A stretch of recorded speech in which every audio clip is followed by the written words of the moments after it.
The following episode may contain inappropriate material. Listener discretion is advised.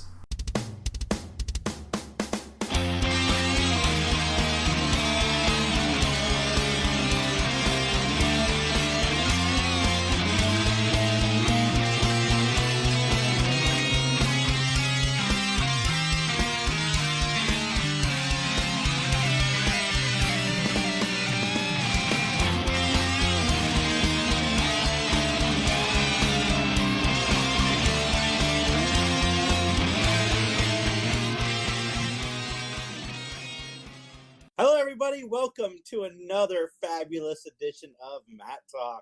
It is Jason and John, and boy, did we just watch a doozy. I cannot wait to talk to you guys about it, and we are almost at the 1-year anniversary of this podcast. The next episode we have is the season finale, and I don't know what to say, John, except for this is super exciting. We are about to enter into season 2 of Matlock, and I can't believe it's been almost a year already.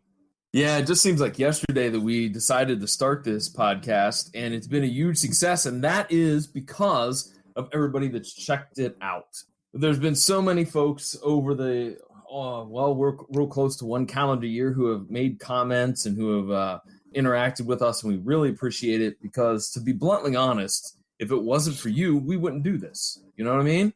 Yeah, probably not. Well, John and I would still talk Matlock, but it would be like over the phone and just not recorded. One thing we should mention is that due to our busy schedules, we're kind of recording this remotely the old way that we used to do it, because the last episode we did it together in the same room with the mics and the soundboard and everything, but unfortunately today we couldn't do it. Oh man, I couldn't make it make sense. Like, we were on for the last 2 minutes of me finishing the episode, so I don't know how I would have made it to you any other way, because you've got your thing at 6 and I've been doing kid stuff and adulting since I got off work. You had to go pick up the kids, then take them to where? Soccer or something? And then I had to run her to pick up a friend, to pick up her school stuff from mom's house. And yeah, it's just a mess. Okay. All right. Well, I'm actually going to bring the mood down a little bit because central to the plot of this episode that we're going to review is a house fire. And unfortunately, in my neighborhood, and I don't think we've talked about this, there was a house fire right down the street from my home, in which, unfortunately, the lady that lived there perished. It was just been kind of a weird vibe in the neighborhood ever since that happened, and that happened about a week ago. I don't know what I want to say. It's tragic. It's horrible, and by no means would that be something that I would ever want to experience. I had a minor house fire. And it sucked. So I can't imagine knowing somebody who dies in a house fire. Yeah, exactly. But to turn the mood around real quick. That's right. You guys can't see John, but he looks like a zebra. Well, that's because the sun is coming through the blinds, and I'm all like got all kinds of stripes all over me. I don't know. That's the one thing about my office is that around this time, 4 or 5 o'clock in the afternoon, A, it gets warm in this office, and B, the sun is blasting right through the window. So, but you know what? Thanks for turning around the mood, because we were starting off on a downer a little bit there, Jason. So you know what? Are you ready? Are you ready to dive into this episode? I so am. All right, then let's get ready for our opening statements. The episode that we're going to review this time out is The Reporter, and it had an original air date of May 5th, 1987. And I got to be honest, the guest stars, there aren't too many notable guest stars in this episode. I will highlight probably 2 of the main characters, and I'll actually later on when we start dissecting the episode, I'll explain this is why I picked one of the guest stars. First off, David Carpenter, who plays Dan Abrams, a.k.a. the newspaper reporter. He has also been seen in Lonesome Dove, NCIS Los Angeles, Justified, and a whole lot more. He's one of those type of actors that did like one-offs on a bunch of different series. Whereas the other guest star that I'm going to mention is the gentleman named Chris Cote, who plays Glenn Palmer. He was on multiple episodes of Days of Our Lives, as well as appearing in one-offs on Magnum PI, Dynasty. And I'm just going to say it. I think that Chris Cote looks like the type of guy that looks like he's been on soap operas. He's kind of dashing. He's got the hair. He's got the looks. I'm not surprised that he spent quite a few episodes on Days of Our Lives. Yeah, no, he definitely had that vibe. I thought the same thing when I saw him, like soap opera guy. That's all we got for our opening statements. Sadly, not too much to review. So that means, Jason, are you ready to speak an opinion, your opinion, and solely only your opinion? I do. Then it's time to testify. Testify. All right, the plot is a woman is wrongfully accused of killing her husband by somehow being involved in a house fire. Very confusing plot. Probably one of the worst summaries I've written, by the way, for the plot. But as you're going to find out, folks, there's a lot of confusion in this episode. I liked how the scenes were typed out at the bottom of the screen. I thought that was a really different twist. I liked that. I thought that was cool. We meet Lori and Glenn. They're a happy couple. Glenn is home early, and he's having a drink on the couch when Lori comes home from a jog. Do you think they came up with the name Lori Palmer to confuse Twin Peaks fans with Laura Palmer? Was this around the same time? Well, this is 3 years before Twin Peaks, I believe. Oh, okay. All right, so... Maybe Twin Peaks did it as an homage to Matlock. Maybe. You're the expert on Lori, Twin Peaks. I'm just saying. Well, here's another puzzling aspect. Speaking of things that are puzzling, like Twin Peaks, there's a reference to Glenn being like an alcoholic or a problem drinker, but yet it's never brought up ever again in the show. Come on, that's how the show rolls. Well, his brother Michael shows up, and he said he's going to get Glenn to turn that frown upside down. He's going to take him out for dinner. They're going to have a good time. And so then we fast forward to Lori, who's getting out of the shower, and she has one sweet clock radio, man. Did you have a clock radio when you were growing up? Yeah, of course I did. My hip-hop jams was on my clock radio. Really? Yeah. I did not. I just had a regular alarm clock. That was it. But a digital one, not like a wind one, with the hands and the second hands and all that. Not that. I had a digital one. So I'm confused because it appears that Glenn comes home, and he and Lori have a little good time, if you know what I'm saying. There's a little lovemaking going on. But then Lori afterwards gets a call that there's an alarm that went off in her store, so she leaves. This is where it gets confusing, because then we see the very next scene where some guys bring Glenn home drunk. But when did Glenn leave after the coitus? I was confused by that. Were you? No. Okay, then tell me. Walk me through this. What happened? How did we get to this point? What, do you want me to spoil it later on? Well, no. That defeats the purpose. There is a explanation. Because when I saw it, I'm like, oh, there's going to be a switcheroo. I thought they were going to bring somebody else in, kill them, and then take Glenn. So I thought a murder was still going to happen, and they were switching it out so Glenn could get away for whatever reason. Maybe because of his alcoholism. Okay. See, I didn't put that together. I was still just going, wait, they just had sex. She left to go check on the alarm. Who are these guys? What are they doing? Then you had the weird neighbor who was leaving at 3 a.m. in a cab to do something. I don't know. And that's the weirdest stewardess outfit. I'm sorry. Flight attendant. Sorry. That's what they wore back then in the 80s, John. It's weird. And in the 80s, they would have called them stewardesses, wouldn't they have? I don't know. I think flight attendant's a more politically correct recent term, I believe. Yeah, the lady on the plane. That bit is from George Carlin. Yes, George Carlin called them the ladies on the plane. Oh, okay. All right. And gentlemen can be flight attendants, too. Let's not be gender biased. They can. This was a lady, though. This was a lady. So Lori returns home to find that the house is burned down and Glenn is dead. And almost immediately, it seems that Lori is whisked away by Detective Bob Brooks. And we also are introduced to Dan Abrams, the reporter who is there covering the scene. What'd you think about this? Because I just thought it was weird that it seemed like Bob Brooks snatched her right up, put her in the car, and they took her downtown. My first note when this scene is it's the reporter. That tells you anything of what I thought about the guy when I first saw him. That was my first note. It's the reporter. I'm laughing because I wrote that down too a little bit later on in my notes. So doesn't this make him a suspect? Because there's a whole. We'll fast forward a little bit. When Ben first confronts him at the newspaper office, he's talking about how he was there. He was one of the first ones there. I'm like, doesn't that make you a suspect now? No, they had their suspect. They did, and it was Lori. We go to our first courtroom scene where Matlock is cross-examining Mr. Harper. And I don't even know what this case was about, but apparently it had to do with army men and army soldiers, because in the eyes of Mr. Harper, all army soldiers look alike. Wasn't that Stephen Collins from Seventh Heaven? I don't believe so.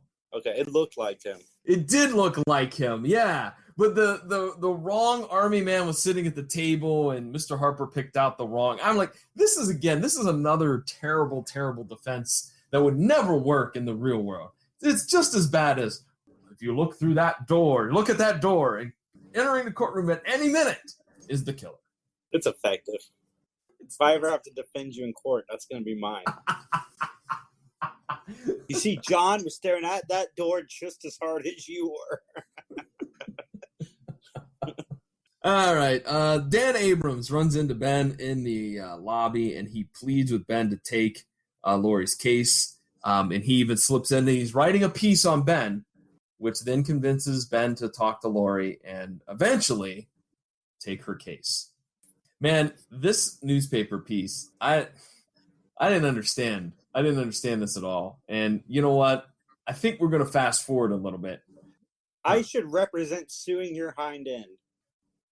Well, that's one of many great quotes in this episode. But here's the thing. Like, Bob Brooks shows Ben the newspaper piece, and he gets mad. So this happens a few scenes later. And they read some of the lines. I didn't think it was really that bad. Did you? No, it's a nice piece. Yeah. Why is he mad? And then so he then goes and confronts Dan at the newspaper. That's when he talks about suing his hind end. And I just felt like it was unnecessary angry Ben Matlock. It didn't bother me. I didn't get it. So, but let's go back to Ben meeting up with Lori for the first time. Right before he meets with Lori, Bob Brooks says that this is an open and shut case. No alarm was actually set off or called in.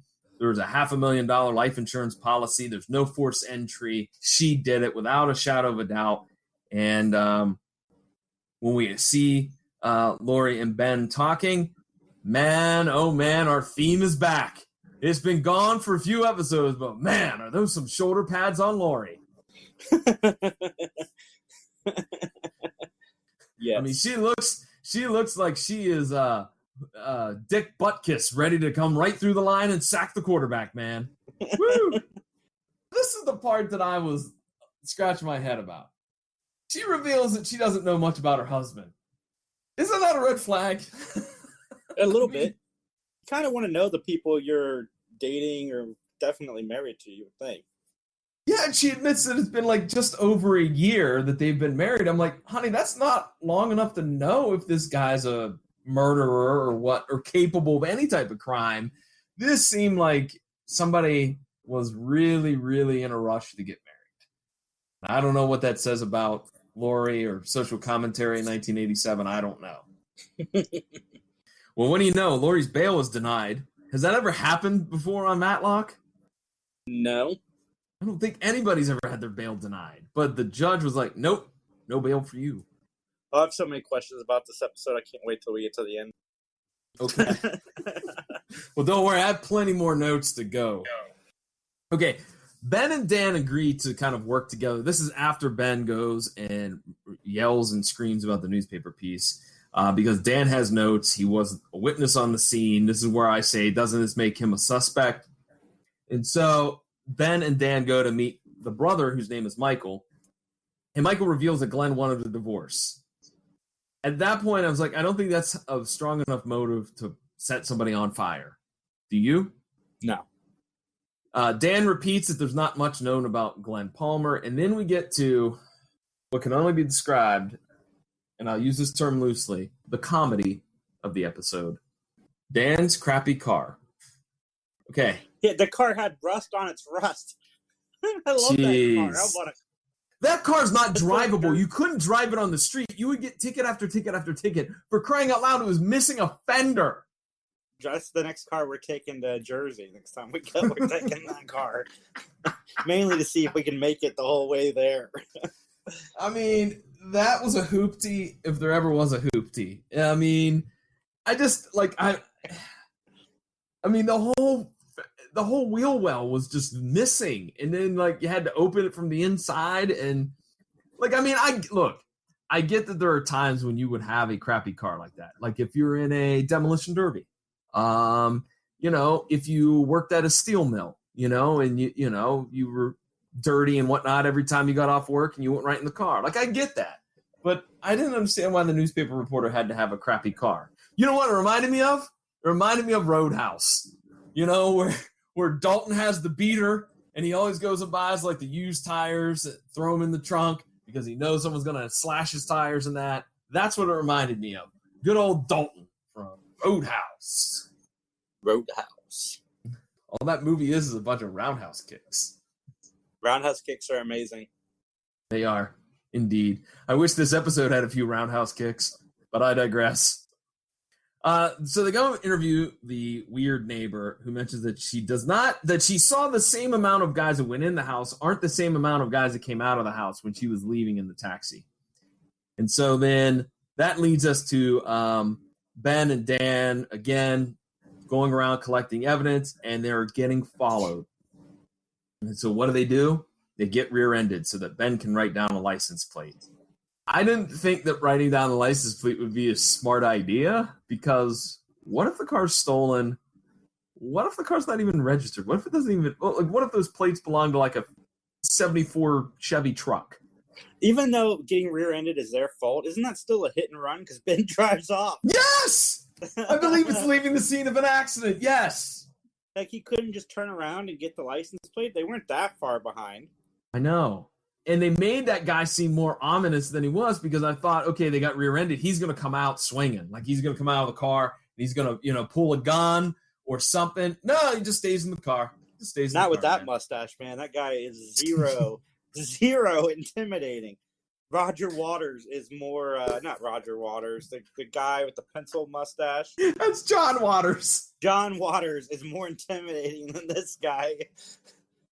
Well, in all honesty, Roger Waters of Pink Floyd fame, pretty intimidating guy. Okay. Hey, folks, you can share your Pink Floyd stories with us if you like, and you can do that a couple different ways. That's right. I'm shoehorning in a plug right now, folks. You can find us on Facebook. Just look for @Matlock Podcast. We're even on Twitter, even though our Twitter game is pretty pathetic. But it's also @MattTalk_podcast. And Jason, is there not an email address they need to know about? Yes, and I want to hear your thoughts on pencil mustaches, because I think in 2021 we should have a license in order to have just a mustache, because some men look creepy with mustaches. And I want to hear your thoughts on this. So email me at BNMATTALK@gmail.com. Like, if I wore just a mustache, I would look like a creeper. Yeah, you would not look good with a mustache, dude. You got to keep that full beard. Yeah. No, I'd look too much like John Waters, or this guy that's in this car that rear ends this amazing automobile. Indeed. All right, so Ben ends up at an attorney's office that's straight out of Better Call Saul. I mean, did that guy not remind you of Saul? Yeah, no, he did. He is so shady, absolutely so shady. We find out that Glenn didn't file the divorce papers, that a blonde gentleman did. Ooh. So Ben and Dan think, what if Glenn isn't the guy that they carried into the house? Which, again, goes kind of along with what the neighbor said, that the amount of guys that went in the house at 3 a.m. are not the same amount of people that came out of the house. He said it was the same. It's just the 3 didn't look drunk anymore. Oh, that's right. That's right. You're absolutely correct. Good catch. That's right. They didn't seem drunk. So, okay. So this is another first time Ben visits the morgue. Has he ever visited the morgue before? No, I don't think so. Not in this season. I don't think so. Not in this season. Yeah, I agree. There's a dentist there, and he claims that the teeth do not match up. that Glenn isn't the dead body that's in the morgue because of some bridge work that was done. So Dan reveals to Ben in the next scene that he thinks that it is some insurance fraud. And then to what is probably the worst idea that Ben Matlock has had in a while. He decides to go tell Lori the news that Glenn is alive. Why would you do that to the poor girl? Why? Why wouldn't you? Because you don't have... But no, you don't know for sure that he's alive. He's Ben Matlock. He knows. Oh, come on. Come on. Seriously. Anyways, also, Dan does the same thing. He goes and sees Michael and tells him the same idea. He accuses him of being in on some type of scam. Michael gets mad, throws Dan out of his office. He confers with the pencil mustache goon dude about how we're going to handle this situation. This leads us to a courtroom scene where the dentist is on the stand and he testifies that the teeth do match up. And Ben is outraged. As a matter of fact, he says that he has, quote, no further use for this jackass, end quote. You've got to love that quip. Oh, I do. Anytime Ben says jackass. That had to have been Andy Griffith's favorite cuss word. Must have. Had to been. So Dan follows the goon with the mustache to an abandoned building. Dan finds out that Glenn is staying there, and he does get a gun in his face for his trouble, and then he's taken inside. He tells Glenn all about Lori, and that makes Glenn so upset because that wasn't supposed to happen. She's not supposed to be framed for murder, yada, yada, yada. Dan says, forget you guys, you federal agents, and he leaves with Dan. Worst federal agents ever. Like, you can't find a way to get this poor lady off of this trial? Yeah, I agree with you. Walk into the judge and flash a badge like, this dude is still alive. We need him to go undercover.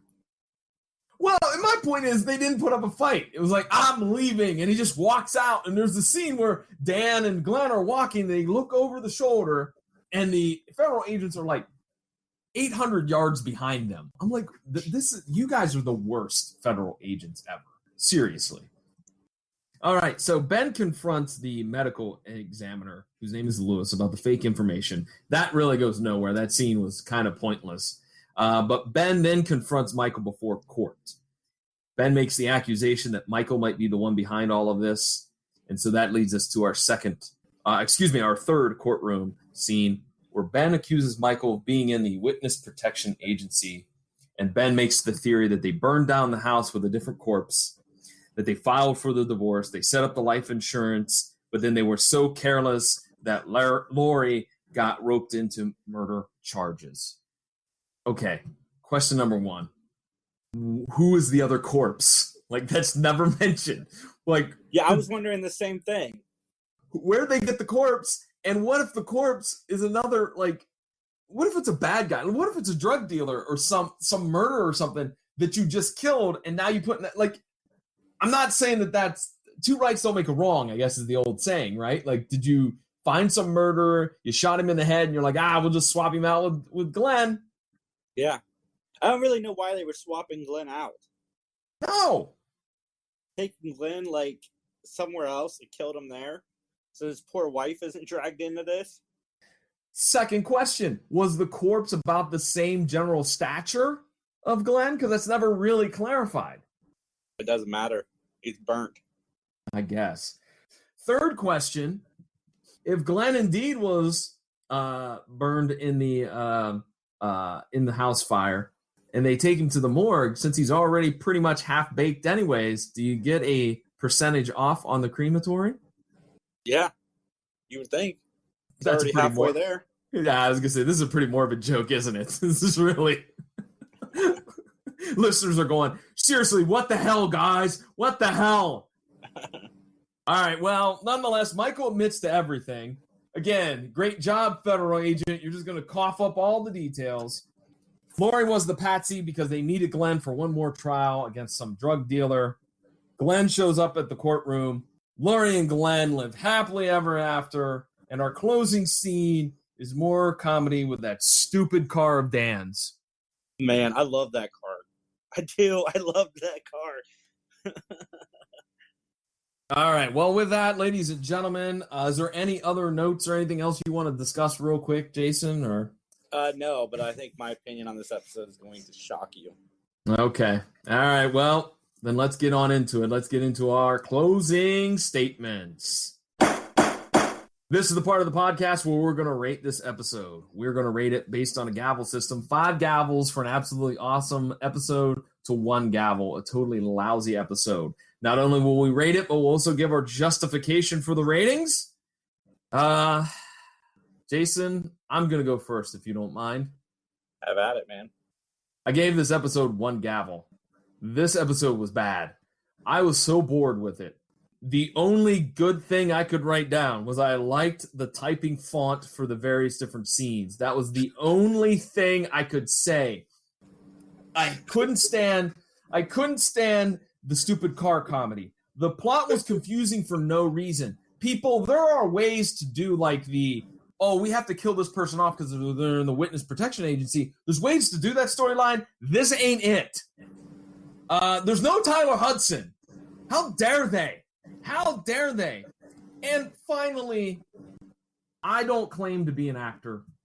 I don't claim to know the fine art of acting. But damn it, man, David Carpenter's performance as Dan was awful. I mean, there was no enthusiasm. There was no gravitas with his acting. It was flatter than 7-day-old 7-Up. Flatter than Earth.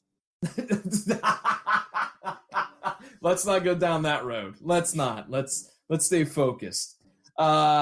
What did you think about this episode, Jason? I don't disagree with anything you said, John, but I love this episode.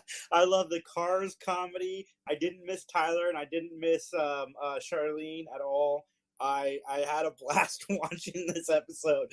I laughed. Maybe it's because I've had such a crappy week that just this dumb fun of this episode just really caught me in the right moment. I liked spending the entire hour almost with just Ben. I was in. Man, I enjoyed this episode. I unfortunately didn't miss Tyler. I hate saying that. It hurts my heart that I even feel that way. But I had a blast watching the show. And everything you said about the plot and the burning the body and the FBI agents and the flatter than Earth acting is 100% true. But something about it, man, I enjoyed it. So it's a 3.2 out of 5 gavels for me. Wait, time out. 3.2? Yeah. You're just making up percentages now. You can't stick with 3.25. At least give it the 3.25. No, I said 3.2. It's not quite a 3.25. If I wanted it to be a 3.25, I would have said a 3.25. It's a 3.2 out of 5 gavels. I thought about making it a 4, but no, I didn't get there. Oh, man. First of all, I'm shocked that you didn't miss Tyler Hudson. Me too. Like I said, I enjoyed everything with Ben and the reporter.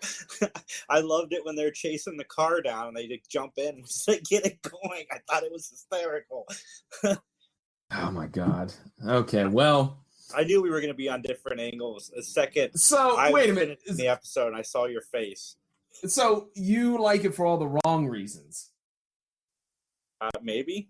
Okay. I like Ben and the reporter. I would love to see another episode with just the two of them. No. In that car. No.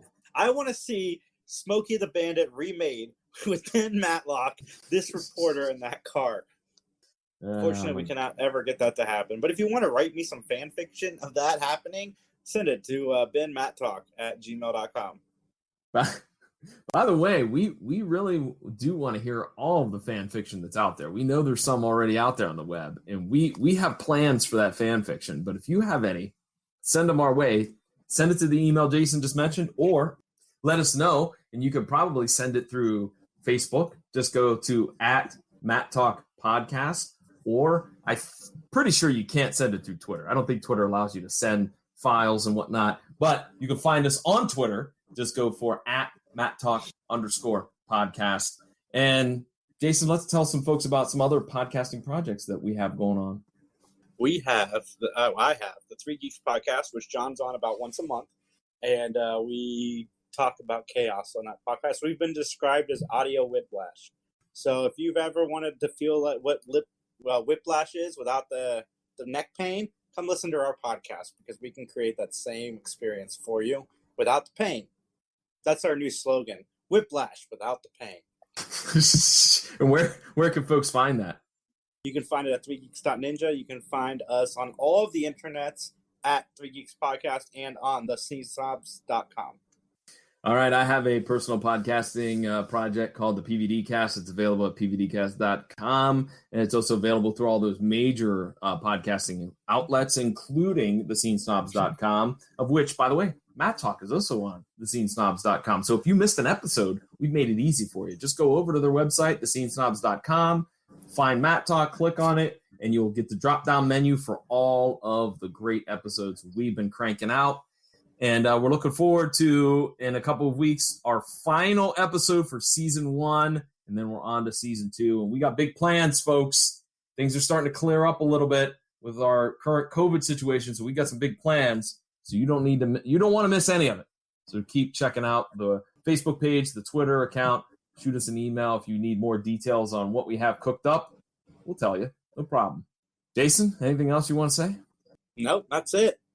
All right. Well, as they say in court, nothing further.